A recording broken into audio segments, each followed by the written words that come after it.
Okay, so let's dive right in, folks, because today we're talking about the crazy weather that's been slamming the South and Midwest Yeah, it's been pretty by wild. the CBS News article, and it's not looking good. No, it's not. Tornadoes and wildfires and huge storms all hitting at the same time. Mother Nature is really letting loose. It really does feel like that. It does. So yeah, whether you're, right there in the thick of it or watching from a safe distance, we're going to break it all down for you. Try to make sense of it all. Yeah, like what's happening and why it matters and, what we can all learn from this. Right, and I think one of the things that really jumps out is just how widespread this is. Mm. It's not just, one little storm in one place. This is Mhm. a system that's affecting a massive area Yeah. from Oklahoma all the way over to Mississippi.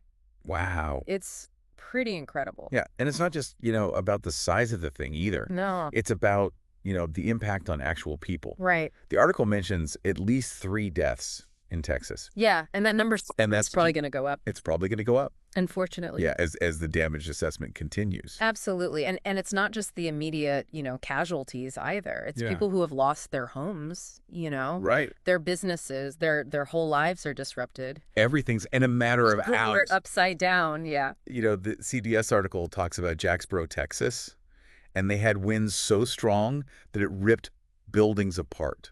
It's hard to even It's hard to even imagine imagine that kind of that level of destruction. yeah. And you look at the map, it's almost like this storm had a target painted on Texas. Yeah.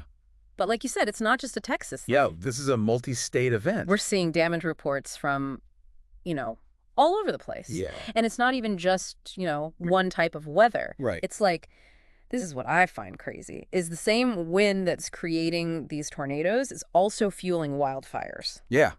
So now you've got people dealing with like 2 threats at once. Right. Wind and fire. Yeah. A 1-2 punch. Yeah, exactly. And it's a nightmare for first responders, Right. trying to put out fires while the wind's working against you and, Yeah. and knowing that a tornado could touch down at any minute. And you just don't know where it's going to be or when. It's just a logistical nightmare. Yeah, and it kind of makes you wonder, is this just like bad luck or is there something else going on? Yeah. Is this climate change, messing with the weather patterns? I mean, that's the big question, right? Yeah. It's hard to say, for sure that any one event is because of climate change. Uh-huh. But we do know that a warmer planet can lead to more extreme weather. Okay. Warmer temperatures mean more energy in the atmosphere. Yeah. And that can fuel these powerful storms. So that makes sense. But what about the wildfires? How does climate change factor into that? Well, climate change can make the conditions that cause wildfires worse. Okay.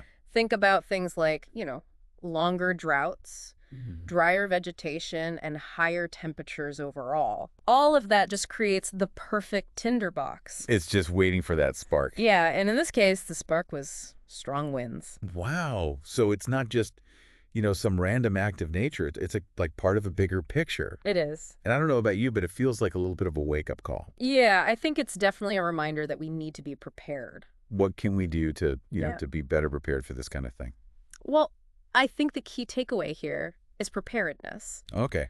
We can't control the weather, Yeah. but we can control how we respond to it. Right. Having an emergency kit ready, knowing your evacuation routes, staying informed about weather alerts. Yeah. These are all things that can make a huge difference. They seem like small things, but when you need them, Absolutely. they're really important. Right.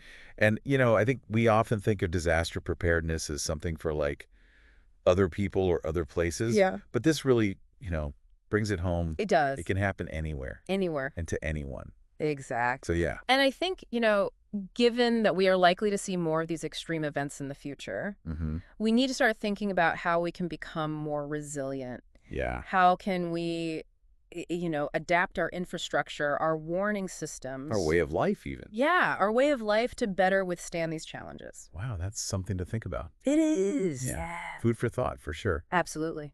Well, on that note, we're going to wrap things up for today. Thanks for listening. Thanks for joining us for another deep dive. We'll see you next time. See you next time, Stay safe out there. and stay informed. Bye.